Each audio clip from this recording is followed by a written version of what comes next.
My name is Ava, I'm 16 years old, and I'm a mother of 2. Stop it right there.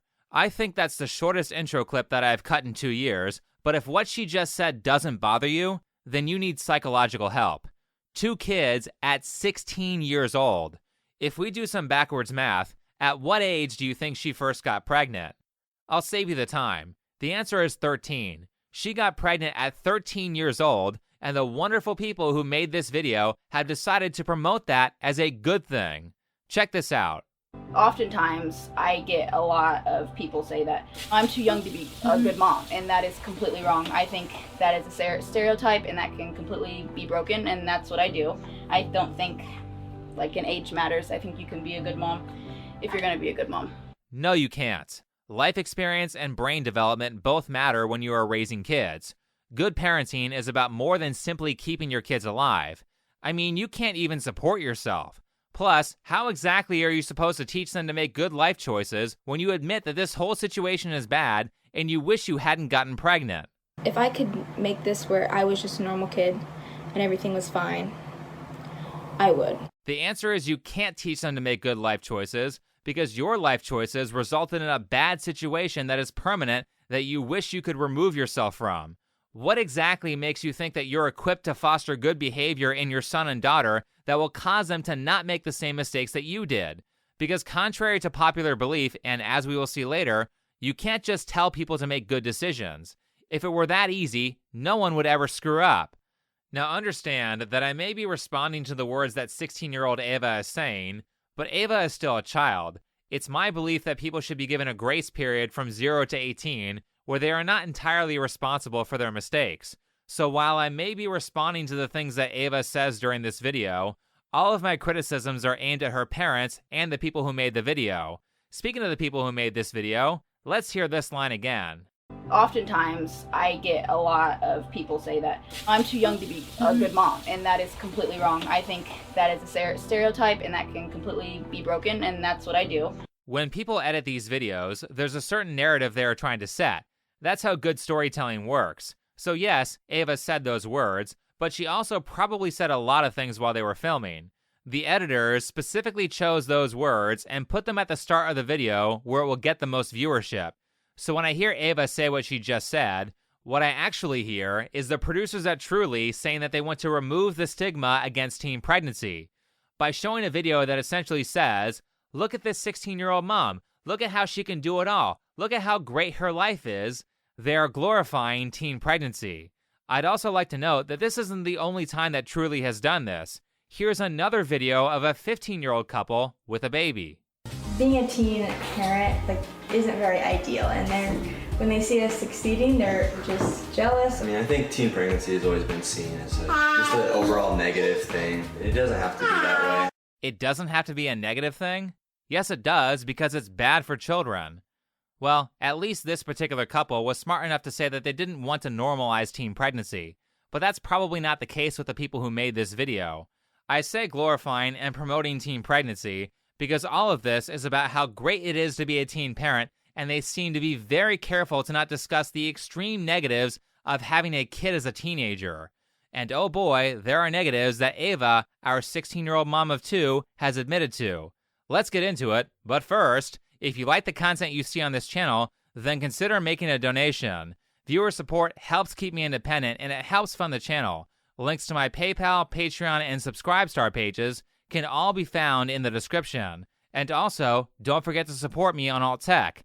Links to my Odysee channel and my Minds page can be found in the description as well. Alright, just for a little more backstory, this is Ava from Indiana. She got pregnant at 13, and only several months after her first child was born, she got pregnant again. Sorry, I have trouble reading that without being extremely angry at the people who raised her. Speaking of, let's meet them. So this is my mom, and she helps me so much with everything. And this is my stepdad, Marcus, and he helps me so much, especially with Jordan. What a shock. She comes from a broken family. Is anyone surprised? The reason strong families with 2 biological parents in a stable relationship is important is because kids who come from broken families or single mother households are far more likely to be irresponsible and make bad decisions that have an extremely negative impact on their life or other people's lives. But of course, Ava does insist that she was being responsible. She was supposedly on birth control for both of the times that she got pregnant. I mean, I was on birth control. I wasn't using condoms. As I'm sitting here editing, I just realized I forgot to mention that I was on birth control when this happened. I was on the pill. So I don't know why I forgot that. It's like such a big part. But yeah, I was being careful. I was taking precautions. I wasn't just being stupid. And the birth control fails, literally. So I thought I should put that out there because I forgot. You may be able to fool your friends with that narrative, but I'm not 15, so I am very hesitant to believe women when they say they got pregnant while they're on the pill. The pill is like 99% effective. My math is bad, but I believe the probability of that happening twice is like 1 in 10,000. What is far more likely is that Ava missed a pill and chose to have unprotected sex anyway. Missing pills does happen, and that's why this chart here has a second data point that says efficacy with typical use. That data point is identifying real-life choices instead of ideal use where women take the pill improperly or were being irresponsible. So no, I don't believe Ava was taking the pill responsibly. But what a failure on the part of Planned Parenthood. Did no one think to talk to a 13-year-old about safe sex at the clinic that gave her birth control? Best case scenario is they sit her down and try to convince her to wait 2 or 3 years when she's more mentally ready. But at the very least, did they even say, hey, if you miss a pill, use a condom for a while? Outside of that, it's really easy to tell that Ava is lying about being responsible because her story doesn't make sense. I was actually 13 years old when I had first gotten pregnant with Jordan. I didn't have my period, like my period was gone. But I didn't really have any other symptoms. I kind of was just putting 2 and 2 together. I was nervous. I had actually taken a Plan B pill, but I don't think I took it in the right amount of time, so it didn't work. If you were being responsible and taking the birth control pill properly, then why would you need Plan B? Plan B is a very similar drug. More importantly, it's emergency contraceptive, which means you take it when you knowingly made a mistake. If it was the birth control malfunctioning, you wouldn't know there was a mishap until you were already pregnant. For those of you who don't know how Plan B works, Plan B is a drug that prevents an egg from being released in the case that a condom breaks or in the case that you participated in, let's call it, involuntary sex. You have 5 days to take it before it's ineffective. On day 1, it starts at 90% effectiveness, and it drops in effectiveness roughly 10% every day you wait. Because time is a factor, you should probably keep it in your medicine cabinet at all times. It's not very expensive. That being said, something about Ava's story doesn't fit, and I am very hesitant to trust her because she has openly admitted to lying about serious information. If you couldn't tell by the clips I've shown previously, Ava has a YouTube channel where she talks about her situation. Before I show this clip, may I remind you that Ava is still a child, and if you were to watch this video, look up her channel and write a bunch of mean comments, then that would be very immoral. As I always say, feel free to look at the source material for reference, but if I make a video about another YouTuber, leave them alone. Brigading other YouTubers because someone made a video about them is disgusting behavior, and the people who promote such behavior are bad people. Now that I've reminded everyone of that, here is Ava saying that she lied. This is a super raw video. I don't even know if I'm really gonna edit it that much. Just because I'm tired of editing my life. Like I really am. The first, I think it was third video I posted, it was postpartum. I'm gonna be honest. I kind of lied. I really wasn't doing as well as I said I was doing. I mean, it wasn't as amazing as I kind of said it was.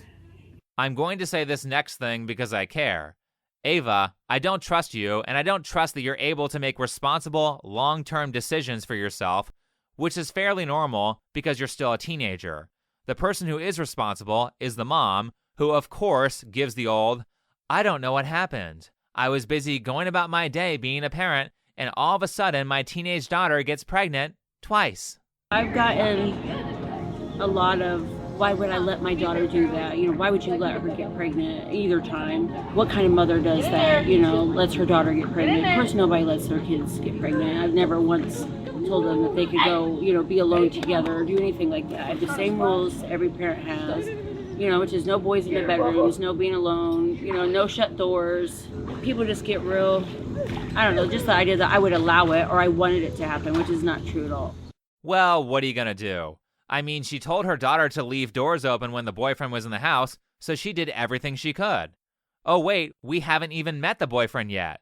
What is or was your relationship with the father? I met him at a basketball game. It was his basketball game. I was head over heels for him. That's really strange. Why would they block his face out? Is there something wrong with their relationship? Surely they are still together, right? Nope, they broke up. We were together for a long time, and we've been through a whole bunch together. We were super close, and I always cared for him, but now we're kind of cut off. Her ex-boyfriend cheated on her throughout her entire first pregnancy. That's why they broke up. And this is why you don't have kids as a teenager. Young people do all kinds of horrible stuff to each other that are bad for stable relationships. So now these two kids have to grow up in a broken family just like their parents. The boyfriend also comes from a broken home. It reminds me of that Offspring song Way Down the Line. But of course, Miss Responsible, whose family says is totally mature enough to raise two kids, took him back after he cheated on her while she was pregnant with the first kid, had sex with him after she gave birth, and got pregnant by him a second time just a few months after the first child was born. Very responsible. Here's why I hold her parents as entirely liable for this behavior. When I looked at this picture of her boyfriend for the first time, even with it censored, I said, man, he looks way older than her. Truly never mentioned how old he was, and Ava seemed extremely reluctant to say his age in her videos, but she is a child, and children are very bad at lying and keeping secrets. In one of her videos, Ava says that while she was 15 and deciding on whether to keep the baby or not, her boyfriend was hesitant to keep it because he was going to college. This means that he is around 3 to 4 years older than she is. Because of Indiana law, this is technically legal and they were both under 18, but what kind of mom lets her 13-year-old date a 16 to 17-year-old? That exposes a crack in her story about doing what she could. Here's another flaw in the mom's story. So do you remember when I had first told you that I was pregnant with Jordan? You did not. Tell me. Did anyone catch that? That certainly raises a red flag in my head. Your daughter has a major life event where your advice as an adult would be crucial for her success, yet she does not trust you enough to ask for your opinion. Tell me, Tiffany, why does your daughter not trust you? Things like this don't just come out of nowhere, so there must be something you did to cause your child to behave like that. I think I found it. As a child, I seen my dad and my mom fighting so much. When I was only, I think, 5, my dad broke my mom's neck, and she had one of those neck braces things around her neck for so long. I seen them like fight with knives and stuff, and there was always cops around, and next thing I know, mom was in jail for 1.5 years, and all I did was call her to hear her voice. Her biological parents had knife fights in front of her, the cops were always around, and her mom went to jail. Considering that those are the end results of her mother's relationship ideals, do you see why Ava might not trust her mom's relationship advice or why she would hide her pregnancy? Ava, I'm sorry that you had to experience that, and I'm sorry that your parents put you in a situation where you felt so lonely and abandoned that you had to call your mom from prison just to hear her voice. No child deserves that. This is where people who are uneducated in psychology fail to see how their past behaviors have an effect on the future behavior of their children. The mom said, "Well, I told her she couldn't have shut doors." That's not the behavior that matters. What's important are the physical fights with your ex-husband. If you've done that, then it doesn't matter if you told your daughter to keep doors open when her boyfriend is over, because she doesn't respect you. This is what I mean when I say parents can't simply keep their kids alive. They need to actually be good people, because kids don't listen to your words. No one listens to your words. Everybody watches your actions to determine if they should listen to you or not. If you have gotten to a point where someone is actually following your directions and taking your advice, it's because you have earned their trust and respect. Having knife fights with your ex and going to jail is not how you earn trust and respect from your child. Instead, this is what happens. And I really don't want my son growing up like that, because it was so hard for me to do and to go through that myself, that I really don't want. I wish it upon nobody that they have to go through and their childhood has to be exposed to stuff like that, because it is so wrong, and it is not at all how God intended. households to be. It's not how any kid should see how nothing. It's completely wrong. That's what Ava thinks of her mother. She thinks, I don't want to do such a crappy job as a parent that my kids have to go through what my mom and dad's poor decisions put me through. So obviously, she's not going to take direction from her mom. Unfortunately, even though she won't take directions from her mother, Ava will still model her mom's bad example. Ava's words were, I don't want my kids to have to go through what I went through. Ava grew up in a broken home. Well, you can check that off the list because Ava is raising her kids in a broken home. Ava's mom, Tiffany, picked a horrible relationship partner who was abusive. You can check that off the list too because Ava chose to have 2 kids with an abusive father who, instead of helping her prepare for a child, cheated on her the entire first pregnancy. Despite her ex's bad behavior, Ava still idealizes him as good. Now, he does great with Jordan. So yes, he is a great dad. For everyone that wants to hear that, he's a good dad, okay? I'm not gonna hold that against him, and it's not hard for me to say at all. I'm not gonna sugarcoat anything about my baby's father. I love him, yes, but he is a terrible man for me. He is a great dad, terrible for me. No, Ava, he isn't. He cannot be terrible for you, cheat on you, and still be a good dad. You are the model for your kids, so your relationship stability will affect your kids' relationship stability. Also, because kids emulate their parents, if dad is a terrible person, and he is, the kids will copy that and grow up to be terrible people. And when you tell them, don't make the same mistakes I made, they're not going to listen to you, just like you didn't listen to your mother. Relationship partner vetting is extremely important. If you are going to be in a relationship, if you are going to marry someone, if you are going to have kids with someone, then you need to be able to tell who is going to be a good pick and who is going to be abusive.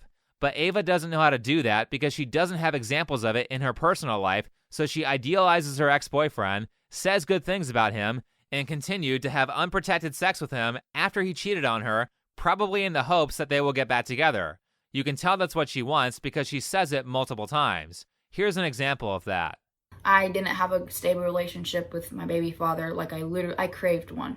I craved it so bad.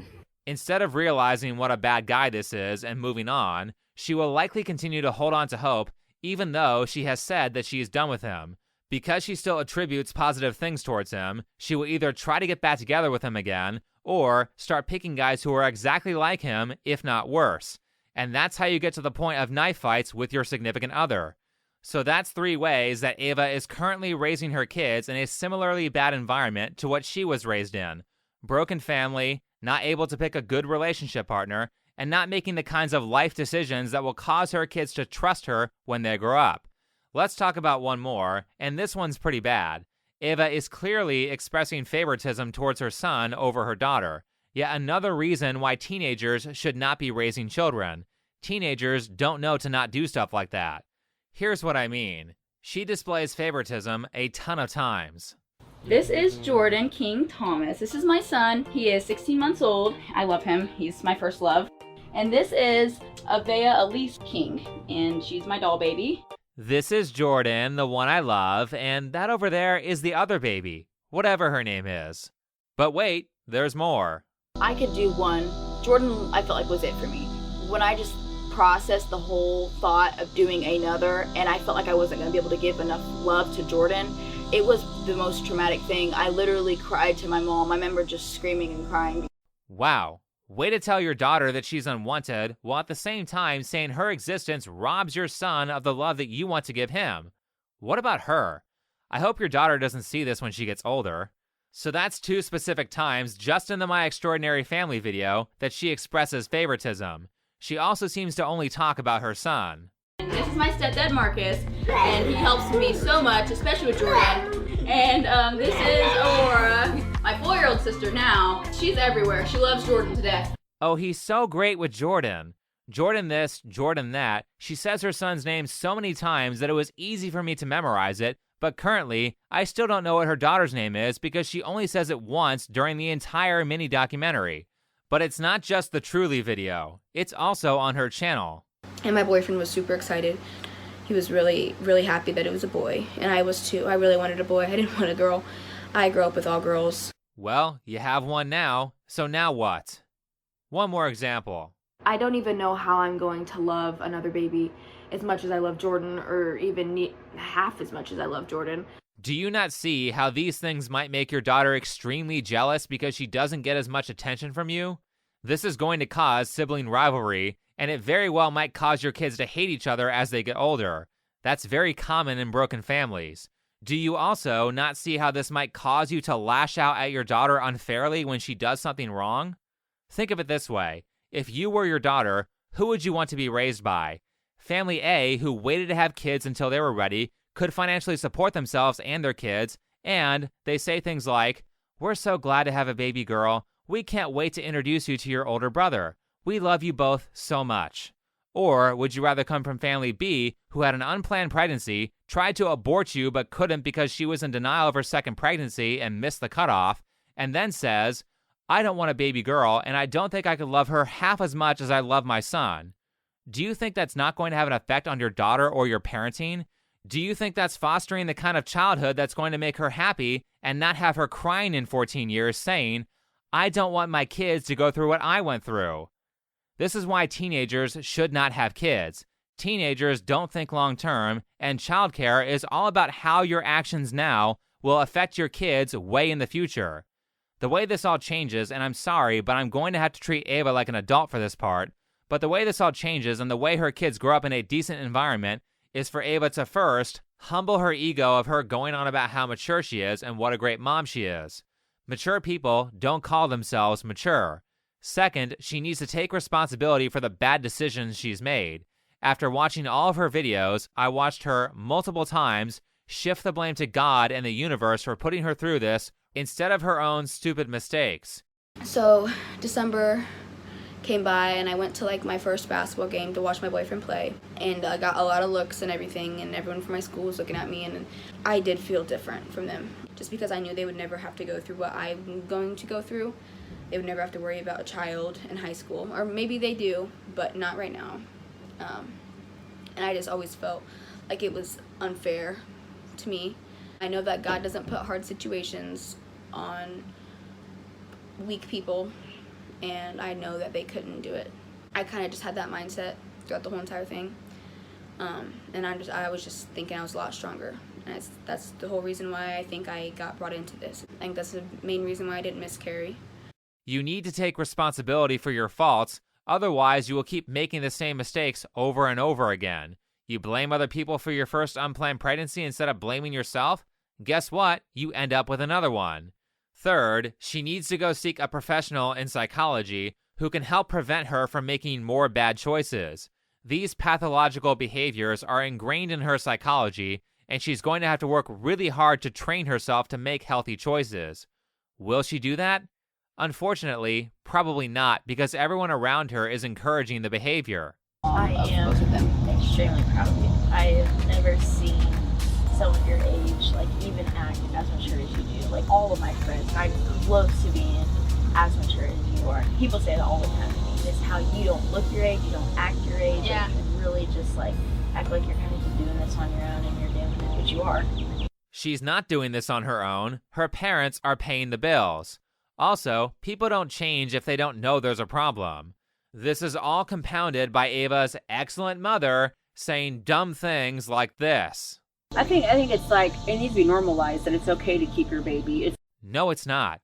A 14-year-old should not be raising a child, and this should not be normalized. The correct choice in this case is spending the 9 months of the pregnancy to find a suitable family to raise those kids.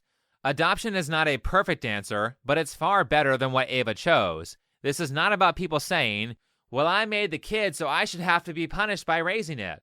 Isn't that great? Your mom thinking raising you is a punishment for her bad behavior? But it's such a common sentiment. That sentiment is completely selfish and disrespectful of what the child needs, because that's what this is all about, doing what's best for the child. This whole thing goes back to the idea of people thinking they are good parents simply because they did a job. Yeah, well, I kept you alive, so I must be a good parent. That's not good enough. Where does that apply in any other field? Imagine if you had a plumber fix your pipes and 3 months later they burst and ruin the entire bottom floor of your 2-story house. Imagine if he said, "Yeah, well, I fixed the pipes, I did the job, I did what I could do. It's not like there's a book on how to fix pipes. That's what I hear when I hear parents talk about how they kept you alive, so they must have not done a bad job. Here's the problem. Kids who are simply kept alive and not raised properly cause all kinds of destruction, much like a broken pipe that's not fixed properly. Doing a job is not good enough. You need to do the right job, and that applies in every field. The people who experience career success, the people who are loved by their community, and the people who end up with great kids are people who do the right job. Doing the right job takes a lot of work, and it takes a ton of skill building. You have to know a lot about plumbing to be able to fix things properly and not have them create problems a few months down the road. I've seen that from personal experience as I've watched multiple bad plumbers destroy houses.